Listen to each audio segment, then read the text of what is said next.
Hello दोस्तों, horror tales channel में आपका स्वागत है। रात बारिश की गंध से भारी थी। मैं मंद रोशनी वाली सड़क पर अकेला चल रहा था।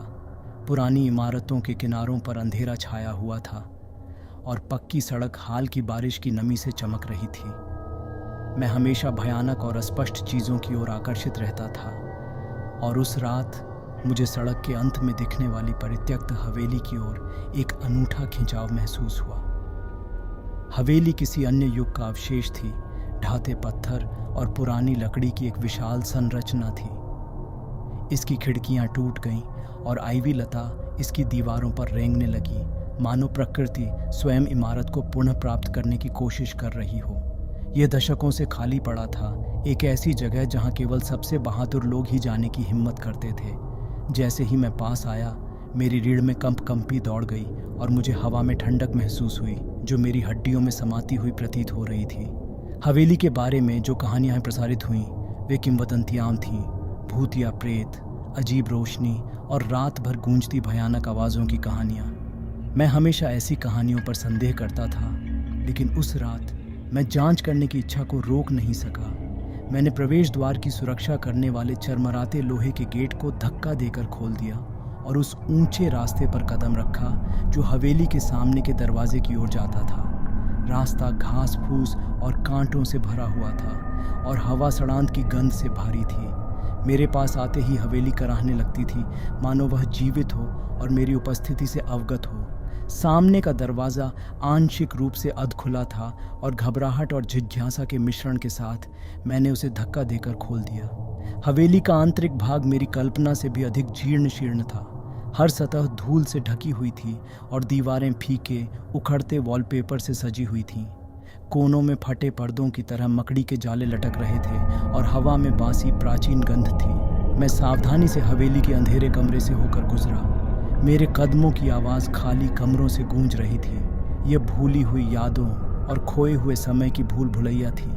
जैसे जैसे मैंने खोजबीन की, मैं इस एहसास से उबर नहीं पाया कि मुझ पर नज़र रखी जा रही थी, कि अनदेखी आंखें मेरी हर हरकत का पीछा कर रही थी। मैंने एक भव्य अलंकृत भोजन कक्ष में प्रवेश किया।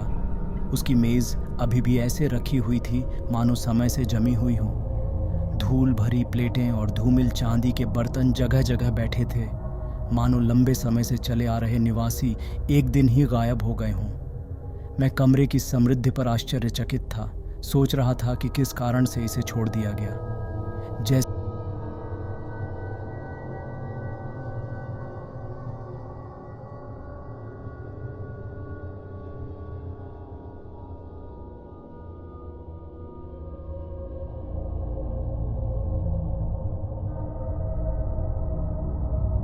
संगीत मुझे ऊपरी मंजिल पर एक कमरे में ले गया।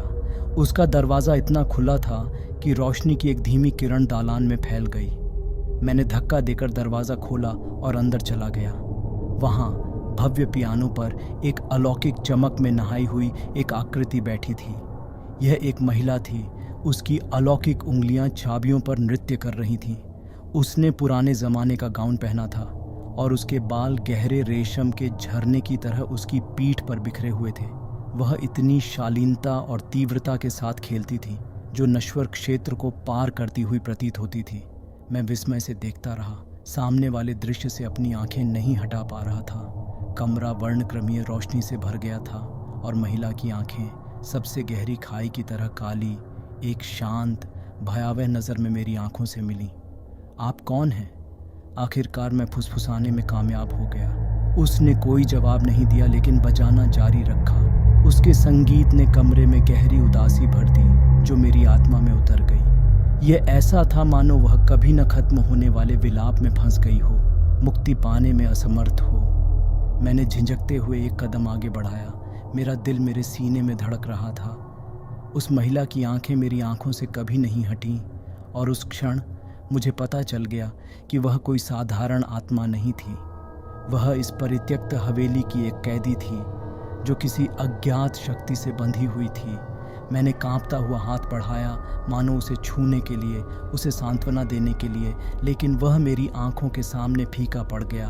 उसका रूप सुबह के सूरज में धुंध की तरह फैल रहा था। संगीत बंद हो गया और कमरा एक बार फिर अंधेरे में डूब गया। मैं ठंडे खाली कमरे में अकेला था। भूतिया धुन की गूंज अभी भी मेरे कानों में बज रही थी। हवेली ने मेरे सामने अपने रहस्य प्रकट कर दिए थे, लेकिन महिला की दुर्दशा की वास्तविक प्रकृति एक रहस्य बनी रही। उसे क्या हुआ था और वह इस उजाड़ जगह में क्यों फंसी थी? मैंने उस रात हवेली छोड़ दी। मेरा मन सवालों से भरा हुआ था और मेरा दिल मुठभेड़ के बोझ से भारी था। जो कहानियाँ मैंने सुनी थीं वे सच थीं। हवेली पर दुष्ट आत्माओं का साया नहीं था, बल्कि रिहाई के लिए तरस रही एक दुखद आत्मा का साया था। जैसे ही मैं हवेली से दूर चला गया, मैं आश्चर्यचकित हुए बिना नहीं रह सका कि क्या महिला को उस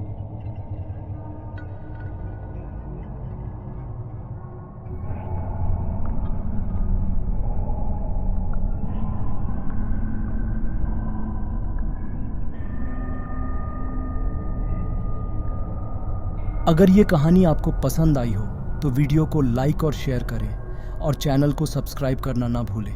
धन्यवाद।